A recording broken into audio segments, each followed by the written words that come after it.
So, you've heard the word a million times, right? Brexit.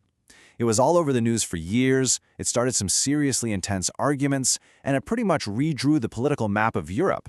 But what was it really all about? Well, let's break it down nice and simple. Okay, so here's our game plan. We're going to start with the absolute basics. What even is Brexit?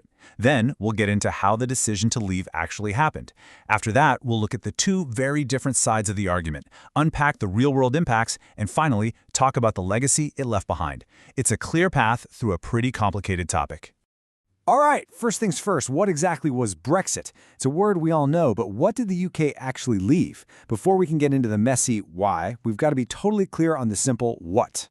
You know, the name itself is probably the easiest part of this whole story. Brexit is just what you call a portmanteau. It's two words squished together, Britain and exit. So it literally just means the British exit from the European Union. Simple as that. And what is this European Union they were exiting from? Well, think of the EU as a giant club for European countries. If you're a member, you agree to play by a certain set of common rules. And in return, you get some big perks, like being able to trade with other members without extra taxes, and your citizens can go live and work in any other member country they want. It's an economic partnership and a political one all rolled into one. Okay, so we know what the UK was leaving, but how on earth did such a massive, history-changing decision actually get made? That brings us right to our next chapter, the path to the exit. The big moment, the one that changed everything, happened in 2016. The UK government held a massive national vote, a referendum, and asked the entire country a single question. Should we stay in the European Union, or should we leave? Well, the Leave side won, just barely, and that single vote kicked off a years-long, incredibly complicated process of negotiating the terms of the divorce. And this, right here, is the million-dollar question. I mean, this didn't just come out of nowhere. It was the result of decades of arguments and really strong feelings about Britain's role in the world. So, yeah, why did the country actually vote to leave? And that question brings us straight to the heart of the whole issue, the two sides of the debate. When you boil it all down, the whole thing was this fundamental clash of priorities. It was a classic showdown, national autonomy versus the economy. Now, what I think is so fascinating here is how clearly you can see the tension. The Leave side was all about wanting to regain control, to make their own laws, control their own borders, and set their own economic policies. But the Remain side was basically saying, whoa, hold on.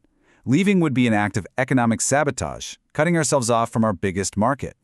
Let's dig into that Leave argument a bit more. For them, the magic word was sovereignty. They felt that being in the EU meant following rules that were made in Brussels, not in London. They wanted the freedom to decide their own immigration policies, to get out from under all the EU regulations, and to go out and make their own trade deals with the rest of the world. But the Remain side saw the world completely differently. Their argument was way more pragmatic. It was all about the economy. The EU was, by far, the UK's biggest trading partner. Leaving meant losing that smooth, easy access to this gigantic market, creating new headaches for businesses, and losing all the economic pluses that came with people being able to move freely to work. As we know, the Leave side won the vote, and the UK started down a brand new path. So, what happened next? What were the real-world consequences? That's what we're getting into now, the economic and political impacts. One of the trickiest, most sensitive problems was the Irish border. See, Northern Ireland is part of the UK, but the Republic of Ireland is in the EU. A really important peace agreement, the Good Friday Agreement, depended on having a totally open border between the two. Well, Brexit suddenly put an official EU border right there on the island of Ireland. Figuring out how to handle that without stirring up old conflicts was a massive, massive diplomatic headache. And that border issue was just a taste of the wider consequences. The British pound became pretty unstable for a while. Some companies literally moved their main offices or big operations to other EU countries so they could stay inside the single market. The UK had to start from square one, trying to negotiate tons of new trade deals around the globe. And politically, oh yeah, it totally reignited the debate over Scottish independence, especially since Scotland had voted overwhelmingly to remain in the EU. And all of this brings us to our final section, which might just be the most important takeaway of all. We're talking about a legacy of division. Because beyond all the economics and the politics, Brexit left a really deep and lasting scar on the country itself. So, if there's one thing to really get, it's this.